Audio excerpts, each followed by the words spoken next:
my generation and the one just below me, the college-aged millennials, are far more likely than the general population to be religiously unaffiliated, and especially true when compared to previous generations as well. It's been reported that even of youth that are raised in homes that were to some degree Christian, roughly 3/4 will ditch that faith after high school, though just under half of this number will actually return to some level of church involvement in their late 20s or early 30s. But for the most part, they've given up on God. Why is this?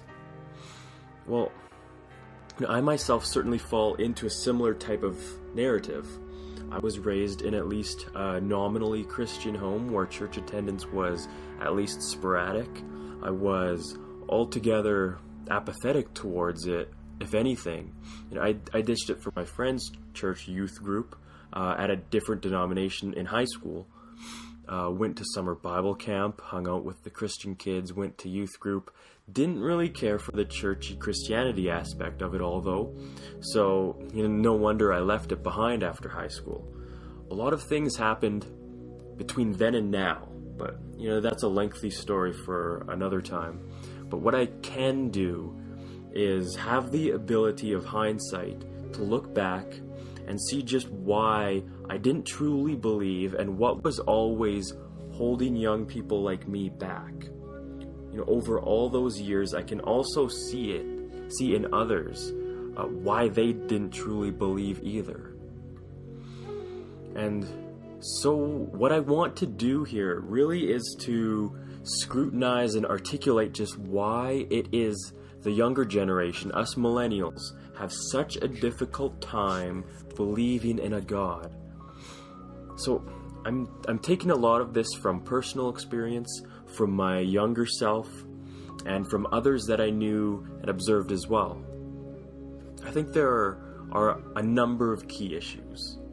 For starters, Jim Warner Wallace really hits it when he says that there are 3 main reasons why people reject a truth claim. And what Christianity is a series of truth claims. And sometimes we don't think about it that way. But we're making truth claims. And there are these 3 main reasons why people shun the truth. So the first one is rational. The idea here is that people have honest evidential objections. They don't actually think there is enough evidence to demonstrate that something is true. And they'll say it like, oh, I just don't think there's enough evidence for this or whatever. And while that's fine, then they need someone to make the case to them. And if they actually do just have a rational objection, then they'd be open to the absolute massive amount of apologetic answers that exist out there for rational objections to the Christian faith. Believe me, every question has monumental amounts of work out there that you can find in books on the internet for whatever question you might have. But admittedly, holding the rational reason for shunning God is probably least likely. There are 2 other reasons. The second one is emotional. I think sometimes people shun the truth because they've had a bad experience with Christians. That, of course, has nothing to do with the case for Christianity or its claims or the truth of it. It has to do with an emotional response, probably to somebody who calls themselves a Christian. And so the third form is volitional. People who don't want to bend their knee, even if it were true, they would not become a Christian because they've got a volitional desire to resist the truth. They don't want it to be true. It's a matter of will. Let me tell you something. From a matter of experience, a lot of the time you'll hear something from someone that'll sound like a rational objection, when in fact it's not really rational at all. Because think about it. You're talking to your friend or whoever, and are they really going to say, well, I've got issues in my life, I don't want it to be true? No, they're not going to say that. They're going to say, oh, there's not enough evidence for this. But in fact, it very well may be an emotional or volitional issue that's really at the root. So why is it so hard for my generation to believe in God? Well, the main root is those emotional and volitional reasons. My fellow millennials, and just as much myself too, before I was a Christian, we young men and women are eager to chase our desires with liberty. Most of us, if we're honest, understand that temptation. We understand that temptation because we were younger and we've also experienced such enticements.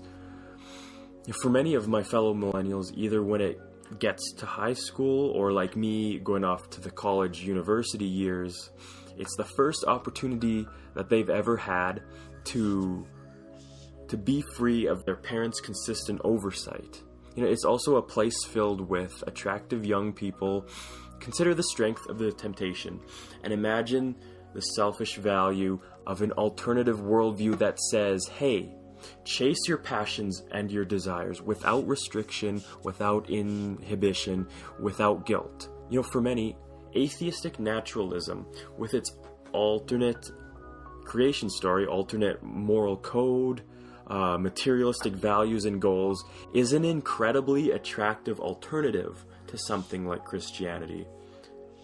The fallen inclination to chase our selfish desires is common to all of us, but it's a critical driving force because it says that we get to live however we want with no strings attached.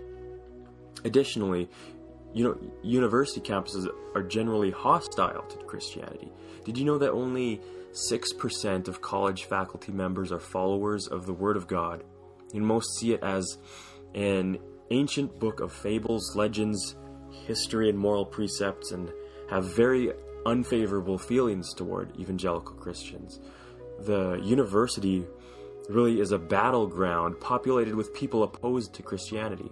The desire is to stamp it out. So anything a lot of my generation even knows or hears about Christianity comes from the lies and smears and deception of those altogether hostile to it. This type of militant secularism is really embraced by media and enforced in schools. Secular education approaches learning through the lens of naturalism instead. It is presupposed that all faith claims are merely expressions of subjective preference. For them, the only true truths are claims that are divorced from any supernatural context and impose no moral obligations on human behavior. People today are subjected to this kind of enforced secularism. And so there's real pervasive cultural abandonment of morality. The idea of objective moral truths, which is ethical norms that really are binding on all people, and it is just unknown to most and is rejected by the rest. Essentially, the new God is tolerance be thy name. The tolerance today essentially means, because my truth is, my truth, no one may ever question any behavior or belief that I hold. This standard has become so ingrained that it is now impossible to rationally critique any belief or behavior without a backlash of criticism.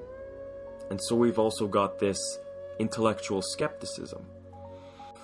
College students are encouraged to accept platitudes like, life is about asking questions, not about dogmatic answers. Is that the answer? That there are no answers? Well, claiming to have answers is viewed as offensive. On life's ultimate questions, it is much more socially acceptable to just suspend judgment. And so we've got the rise of the fad of atheism, full of self-congratulatory swagger and irritating boasting. Popular atheists such as the late Christopher Hitchens or Richard Dawkins made it cool to be a non-believer. Many millennials, though for some reason mostly 20-something Caucasian males for whatever reason, are enamored by books and blogs run by God-hating thinkers. And so as we leave adolescence and morph into adulthood, we all can be susceptible to an inflated sense of our own intelligence and giftedness. During our late teens and early 20s, many young people feel really 10 feet tall and bulletproof. I did. The cultural trend toward rejection of God and essentially almost any authority resonates strongly with that desire for autonomy felt in young adulthood. So the dangers of narcissism in today's culture are just huge, especially in a social media age, and especially for younger people. There's something very attractive in an Instagram age that we fall in love, not even with ourselves, but we fall in love with the curated image of ourselves that we project out to the world. And yet it's so empty, it's so hollow.